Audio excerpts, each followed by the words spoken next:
ఆంధ్రప్రదేశ్ రాష్ట్ర ప్రజలకు మరియు శ్రీకాకుళం జిల్లా ప్రజలకు నూతన సంవత్సర మరియు సంక్రాంతి శుభాకాంక్షలు. ఇట్లు మాజీ ఉప ముఖ్యమంత్రి శ్రీకాకుళం జిల్లా వైసీపీ అధ్యక్షులు ధర్మాన కృష్ణదాస్. సంక్రాంతి పర్వదినానికి హరిదాసు కీర్తనలకి అవినాభావ సంబంధం.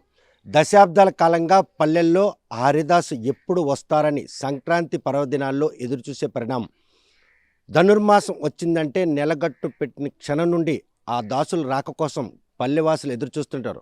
పండగ ఆయన వస్తేనే వస్తుందన్నట్టు వారి ప్రగాఢ నమ్మకం ఇప్పటికి కూడాను ఆ సంస్కృతి కొనసాగుతుంది. ప్రస్తుతం మనతో మాట్లాడడానికి ఒక హరిదాసు ఉన్నారు. చూస్తే కనుక ఈ పండగ పర్వదినాల్లోనే దాసు ప్రత్యక్షం అవుతారు తప్ప తక్కిన రోజులు ఎక్కడో కనబడరు. అసలు ఈ పండగ పర్వదినాలకి మీకు ఉన్నటువంటి అవినాభావ సంబంధం ఏంటి? జై శ్రీరామ్. మాది విజయనగరం జిల్లా ఎస్కోట మండలం మల్లిపూడి గ్రామం మాది. స్వామి, మేము సంక్రాంతి నెలగంట పెట్టే రోజు నుంచే స్టార్ట్ చేస్తాం. భోగి రోజు వరకు భోగి రోజు వరకు సంకీర్తన చేస్తాం. భోగి తర్వాత గ్రామాలంట ఇప్పుడు కూడా డొనేషన్ చేసుకుంటూ మేము ఒక హరినామ సంకీర్తన వినిపిస్తాం. జై శ్రీరామ్. చూస్తే కనుక ఈ పరంపర మీ పూర్వీకులు మీకు దఖలైందా? ఈ ఆధునిక కాలంలో ఈ పరంపరకు ఆదరణ ఉందా? మా డాడీ గారు 20 సంవత్సరాలు సంకీర్తన చేశారు. నేను ఇప్పుడు 17 సంవత్సరాల నుంచి కూడా ఈ యొక్క గ్రామంలో సంకీర్తన చేస్తున్నాను. చింతాడ, పంతులపేట, హక్కివలస, గేదెవానిపేట, ఓసువానిపేట, సినిమాహాల్ దుక్కు, బిఆర్ నగరు, అమ్మానగరు, గాంధీనగరు, మట్టెకి వలస ఉదయాన్నే 6 గంటలు ప్రారంభిస్తే సాయంత్రం 6-7 గంటల వరకు కూడా సంకీర్తన చేస్తూ ఉన్నాను. నేటికి 17 సంవత్సరాలు బట్టి గ్రామంలో తిరుగుతూ ఉన్నాను. సో ఈ పరంపర అన్నది మీ తండ్రి నుండి దక్కలైంది. ఇప్పుడున్న పరిస్థితుల్లో నేటి తరం మిమ్మల్ని చూస్తే ఆ గౌరవం ఆదరణ ఇస్తున్నారు. ఆదరణ ఇస్తున్నారు, గౌరవిస్తున్నారు, అన్నీ బాగున్నాయి. కానీ మన గ్రామంలో ఆదరణ తక్కువైపోతుంది. సాంప్రదాయాలు నశించిపోయే అవకాశాలు వచ్చేస్తున్నాయి మన గ్రామంలో. ఈ గ్రామం కాదు, ప్రతి ఒక్క గ్రామం కూడా సంక్రాంతి సంబరాలు చేసుకుందాం అని చెప్పేసానంటే ప్రతి ఒక్క గ్రామంలో కూడా ఆనందంగా నిలిపేవాళ్ళు. అలాగా ఈ ఒక మొబైల్ కట్ట వచ్చేసి సాంప్రదాయకాలు కట్ట అన్నీ కూడా నశించిపోతూ ఉన్నాయి. అటువంటి ఆదరణ కోల్పోతున్న నేపథ్యంలో ఆ సంస్కృతి సాంప్రదాయాన్ని పరిరక్షించి మీరు పడుతున్నటువంటి వేతనలు ఈరోజు వాటిని ఆ తరం వాళ్ళే మిమ్మల్ని గుర్తించి మీ తాలూకు విశిష్టతను గౌరవిస్తున్నారా? లేకపోతే నేటి తరానికి ఇది భావితరానికి అవసరం అన్న విధంగానే ఈ బాట నడుస్తుంది? అవసరం అనేది చెప్పేసే మేము ఒక భావనంగా ఈ ఒక సాంప్రదాయాన్ని నశించిపోకుండా కాపాడుకుంటూ వస్తున్నాం. నేటి తరం పిల్లలు మమ్మల్ని ఆదరించలేదు, పెద్దవాళ్ళే ఆదరిస్తున్నారు. అయ్యో, హరిదాసు గారు వచ్చారు, కాలు కడిగి అక్షయపాత్రలో దానం చేస్తున్నారు. పిల్లలకి కూడా చెప్పినా సరే పిల్లలు ఆలకించలేదు.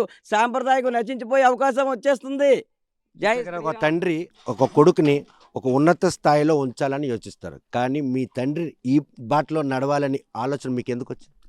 డాడీ గారు చేసేవాళ్ళు గ్రామాలు ఖాళీ ఉండిపోతున్నాయి అని చెప్పేసి నేను కంపెనీలో పనిచేసిన వంటి వారిని కూడా విడిచి 4 గంటలు పెట్టేసరికి వచ్చేసి గ్రామంలో హరినామ సంకీర్తన వినిపిస్తున్నాను.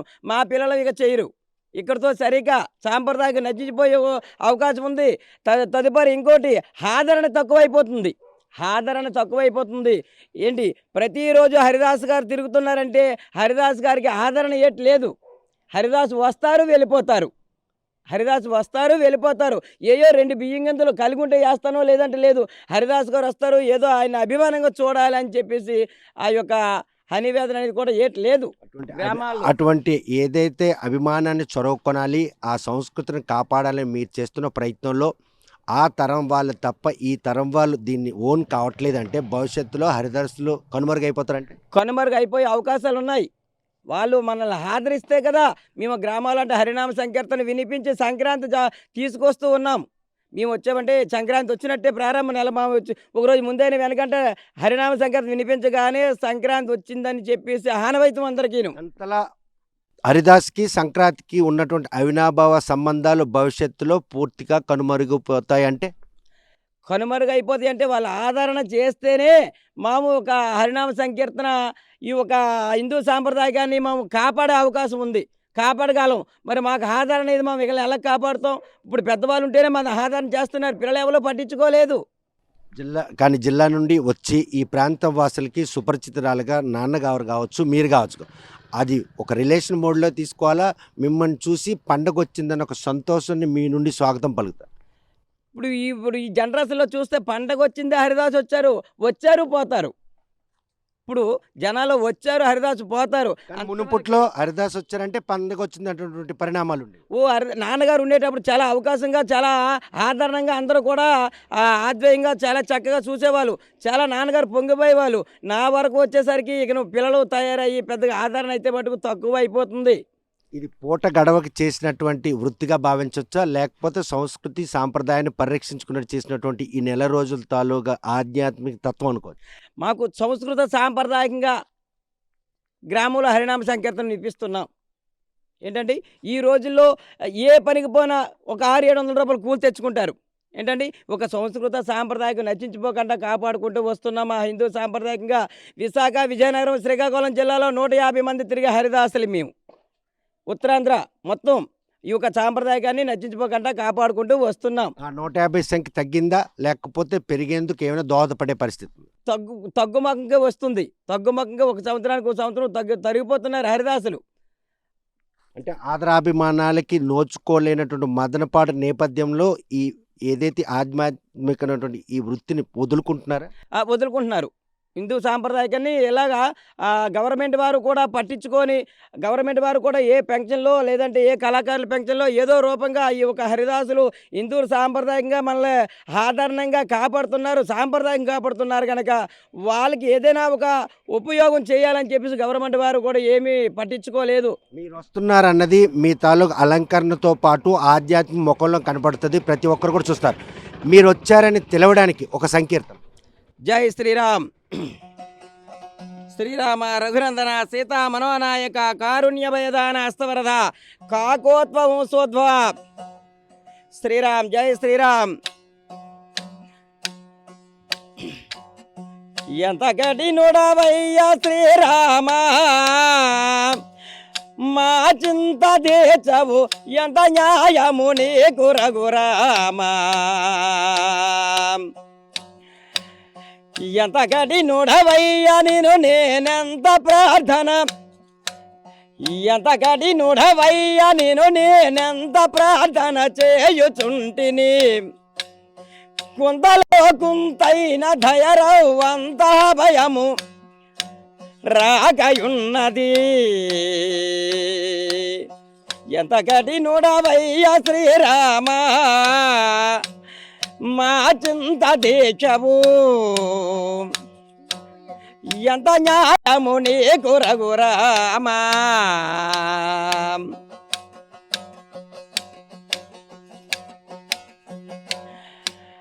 రామా ఎంత కఠినుడవయ్యా నేనెంత ప్రార్థన చేయుచుంటిని. కుంతలో కుంతైన ధైర్యవంత భయము రాకయున్నది.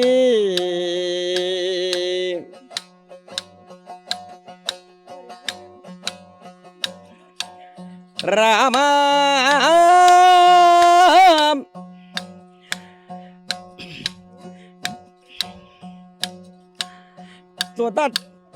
తొటకి మాయ భ్రాంతిది తొలగజేయుచుంటినయ్య. ఎంత కఠినుడవయ్య శ్రీరామ, మా చింత దేశవు ఎంత న్యాయము నీకు రఘురామా. రామనామం జపిస్తూ రామనామం జపిస్తూ పల్లెల్లో అడుగుపెట్టినప్పుడు ఏదైతే చిరతల శబ్దం, ఆ వీణ వాయిద్యం, ఈ రెండు విన్నంటనే పల్లె ఒక్కసారిగా మీ రాక కోసం ఉల్లికిపాటే పరిణామం ఉందా? ఉంది. హరిదాసు గారు ఎప్పుడైతే చిటికలు ఓయించి తాంబూరు ఓయించారు, అయ్యో హరిదాసు వచ్చేసారు, సంక్రాంతి వచ్చేసింది, ఒక ఆనందంగా చాలా జనాలు చాలా ఉత్సాహంగా ఉంటారు. మా సంక్రాంతి వచ్చేసినట్టే, హరిదాసు వచ్చిందంటే మన పల్లెల్లో సంక్రాంతి వచ్చేసినట్టే అని చెప్పేసి చాలా అభిమానంగా చాలా చక్కగా చూస్తారు. జై శ్రీరామ్.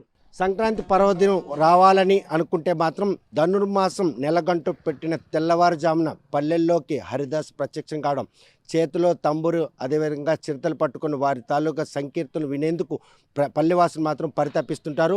కాకపోతే రాను రాను వారికి ఉన్నటువంటి ఆదరణ తగ్గిపోవడం మాత్రం, ఏదైతే ఆ సంస్కృతి సాంప్రదాయాన్ని పరిరక్షించుకునేందుకు విజయనగరం జిల్లా నుండి శ్రీకాకుళం వచ్చి పల్లెల్లో ఆ సాంప్రదాయాన్ని భావితరాలకు పదిలంగా ఉంచేందుకు వారు చేస్తున్న ప్రయత్నంలో మాత్రం ఆదరాభిమానాలు కొరవడుతున్నాయి. ఏడాదికి ఏడాది కూడాను దాసుల సంఖ్య కూడా తగ్గిపోతున్నారు. అంటే సంక్రాంతి ఈ ఆధునిక కాలంలో అలనాటి ఆ సంస్కృతి సాంప్రదాయాలకు మాత్రం ఈ జనరేషన్కి ఎవరికి కూడా వంట పట్టకపోవడమే ఇటువంటి ఒక అనర్థం నెలకొన్న పరిస్థితి ఉంది. పాతకాలం నాటు మనుషులు మాత్రమే తమకిచ్చినటువంటి అభిమానం, ఆదరాభిమానాలు ఈరోజు మాత్రం తమను ఇప్పటికి కూడాను మానసికంగా బలోపేతనిస్తుంది. గతం వైభవంగా ఉన్నటువంటి హరిదాసుల తాలూకు భవిష్యత్తులో మాత్రం పూర్తిగా కనుమరుగే పరిణామాలు చోటు చేసుకున్న నేపథ్యంలో తల్లిదండ్రులు కావచ్చు, పెద్దలు కావచ్చు, పిల్లలకి హరిదాసు సంబంధించినటువంటి ఖ్యాతిని మాత్రం తెలియజేసేందుకు వారి ప్రయత్నం కనుక చేస్తే హరిదాసులు మరి 10 కాలాల పాటు పల్లెవాసుల తాలూకా మనసులు దోచుకునే దోహదపడుతుందని ఆయన ఆవేదన వ్యక్తం చేస్తున్నారు. ప్రస్తుతం హరిదాసుల రాకతో ఆ గ్రామస్తులు ఎటువంటి స్వాగతం పలుకుతున్నారని పల్లెవాసులను అడిగి తెలుసు. చూస్తే కనుక గతంలో ఈ హరిదాసులు వస్తున్నారంటే ఎలా ఉండేది, ఇప్పుడు ఎలా అనిపిస్తుంది? అప్పుడు మంచి మర్యాదగా ఉండేది, ఇప్పుడు కొంత మర్యాద. అంటే మునుపటితో పోల్చుకుంటే వారికి ఉన్నటువంటి గౌరవం, ఆదరాభిమానాలు తగ్గే పరిస్థితులు కనిపిస్తున్నాయి. అంటే అంత తొలిట అంత లేదు ఇప్పుడు. ఎందుకు అలా? ప్రజల్లోనే అంత కుర్రోళ్ళు కదా, వాటి వల్ల కొంచెం మార్పు వచ్చింది. అంటే కుర్రోళ్ళు అంటే మీ పిల్లలే కదా, వాటి తాలూకు ఇది మీరు చెప్పాల్సిన బాధ్యత మీ మీద ఉంది కదా. ఉంది కానీ వినరు. అప్పుడు అంత ఇది లేదు పిల్లలకి, మా అంత జనరేట్ లేదు. అంటే వినకపోవడం అనేది దాన్ని అవగాహన పరచక వాళ్ళకి గౌరవించట్లేదా, లేకపోతే వాళ్ళు ఏదో వస్తున్నారు వెళ్తారు వాళ్ళకి తెలియదు, మాలాగా తెలియదు కదా. తెలిపించే ప్రయత్నం మీరు చేయాలిగా. చెయ్యాలి, మరి మేము చెప్పిన వాళ్ళు వినరు. అది చూస్తే కనుక ప్రస్తుత జనరేషన్ మాత్రం ఈ విషయం మాత్రం ఏ మాత్రం కూడా చెప్తే వినే పరిస్థితి లేదు. చూస్తే కనుక గతంలో పల్లెల్లో ఇలా కనుక హరిదాసులు వస్తే ఎటువంటి గౌరవం ఇచ్చేవాళ్ళు, ఈ రోజు వాళ్ళకి ఎటువంటి గౌరవం లేదు. ఈ రోజు అంటే అప్పుడు ఉండేవాళ్ళు అందరం ఖాళీగా ఉండి, ఇప్పుడు అందరూ పిల్లలంతా ఊళ్ళ పని మీద కాలేజీలు తెల్లవారి ఇంటికి రావడం పండగ వస్తారు, మరి ఇంకా పిల్లలు వచ్చినట్లు అందుకుంటే ఆగిపోవడం కారణం. అంటే సంక్రాంతి వస్తుందంటే హరిదాస్ రాకొచ్చారు అడుగు పెట్టానే సంక్రాంతి వచ్చినట్టు భావిస్తాం, పండుగ పనులు ప్రారంభిస్తాం ధనుర్మాసం తొలదు. ఇప్పుడు పిల్లలు లేరు, మేమే ఉన్నాం, మాకు ఇది పిల్లలకి ఎలా తెలియదు, క్యాంపులు అంటారు ఎక్కడో విజయనగరం ఎక్కడ ఉంటారు, మరి వాళ్ళకి ఏడు తెలియదు, అందుకుంటే అది తెలియదు. అంటే భవిష్యత్తులో హరిదాస్ అనేది పిల్లలకు తెలిసే పరిస్థితి మరి వాళ్ళు ఎక్కడ ఉద్యోగం చేసుకుని తెలియదు, మళ్ళీ పండుగ రోజు వస్తారు, మరి పండుగ పని తెల్లారి వాళ్ళకి ఇక్కడ ఏడు జరుగుతుంది వాళ్ళకి తెలియదు కదా. అది తల్లిదండ్రులు పోషించుకునేందుకై పల్లె నుండి పట్టణ బాటన పట్టే పిల్లలకు మాత్రం ఈరోజు ఆ హరిదాసుకు సంబంధించినటువంటి పరిస్థితి తెలిసే పరిస్థితి లేదు. ఈ నేపథ్యంలో స్థానిక మహిళలు కూడా కొంతమంది ఉన్నారు. హరిదాస్ రాక కోసం వెయిట్ చేస్తున్నాము. హరిదాస్ రాక కోసం వెయిట్ చేస్తున్నావా? అవునండి, హరిదాస్ వస్తే బియ్యాన్ని వేయాలని వెయిట్ చేస్తాను. తెల్లవారుజామున ఏదైతే ఆయన సంకీర్తనలు పాడుకుంటూ వచ్చిందంటే తెల్లవారింది పండగ వచ్చింది అంటున్న పరిస్థితి ఉండేది. ఉండేది సార్. ఇప్పుడు పరిస్థితి ఎలాగుంది వాళ్ళు? ఇప్పుడు వచ్చినా సరే పండగ అతను వస్తే మాకు పండగ వచ్చినట్టుగా ఉంటుందండి. అందరూ అలా ఆదరిస్తున్నారు, అభిమానిస్తున్నారు ఇప్పుడు ఆ హరిదాసులు. అందరూ అంటే మరి అందరూ ఈటుగా ఇది అవుతారండి. అప్పుడే గౌరవం వాళ్ళకు ఉందా? ఉంది సార్. అమ్మ, హరిదాసులు వస్తే పండుగ వచ్చినట్టేనా? పండుగ వచ్చినట్టుగా. గతంలో కూడా అలాగే వాళ్ళు వచ్చారంటేనే పండుగ అనుకున్నా, లేదంటే నెలగొట్టు పెట్టిందే పండుగ అనుకున్నా? నెలగంట పెడితే పండుగ అనుకోవాలి. నెలగంట పెట్టిన తెల్లవారుజామునే హరిదాసులు మీ గ్రామంలోకి వచ్చి సంకీర్తనలు చేసినప్పుడు పండుగ వచ్చినట్టు అనిపించింది. చూస్తే కనుక ప్రస్తుతం మాత్రం ఏదైతే హరిదాసులు పల్లెల్లో అడుగుపెట్టిన క్షణం నుండి సంక్రాంతి వచ్చిందన్నటువంటి ఒక మంచి రోజుల్లో గతం గడిచేది. ప్రస్తుతం మాత్రం హరిదాసులు రాక వచ్చినా కూడాను ఉపాధి నిమిత్తమై పిల్లలందరూ కూడా పట్టణాలు బాట పట్టడంతో ఈరోజు దాసుల తాలూకా విశిష్టత మాత్రం వారికి తెలిసే పరిస్థితి లేకుండా పోతుంది. వాటి నుండి పరిరక్షించేందుకు మాత్రం పిల్లలను అవగాహన పరిచేందుకు తాము చేస్తున్న ప్రయత్నంలో పిల్లలు వినే పరిస్థితి లేదు. కేవలం తల్లిదండ్రులుగా ఈ గ్రామాల్లో ఉండటం తమకు మాత్రం హరిదాసుల తాలూకా ఖ్యాతి మాత్రం ఇనుమడించేందుకు తాము చేసినటువంటి ప్రయత్నం సత్ఫలితాలు ఇస్తాయని చెప్పేసి వారు ఆశాభావం వ్యక్తం చేస్తున్నారు. మరి ఈ విషయంలో హరిదాసుల తాలూకా ఏదైతే ఆ పరంపర ఉందో ఆ పరంపర భావితరాలకి గౌరవిస్తారా, వారిని ఆదరిస్తారా లేదా అనే విషయం వేచి చూడాల్సింది. వీడియో జర్నలిస్ట్ రామకృష్ణతో సత్యం, RTV శ్రీకాకుళం. చరిత్ర సృష్టించినోడు ఇప్పుడు ఆ చరిత్రని తిరగరాయబోతున్నాడు. అబద్ధాల గోడల్ని బద్దలు కొట్టి నిజాలను రాగా మీ ముందుంచబోతున్నాడు. నిజమైన వార్తల కోసం వెంటనే డౌన్లోడ్ చేసుకోండి రా యాప్ని.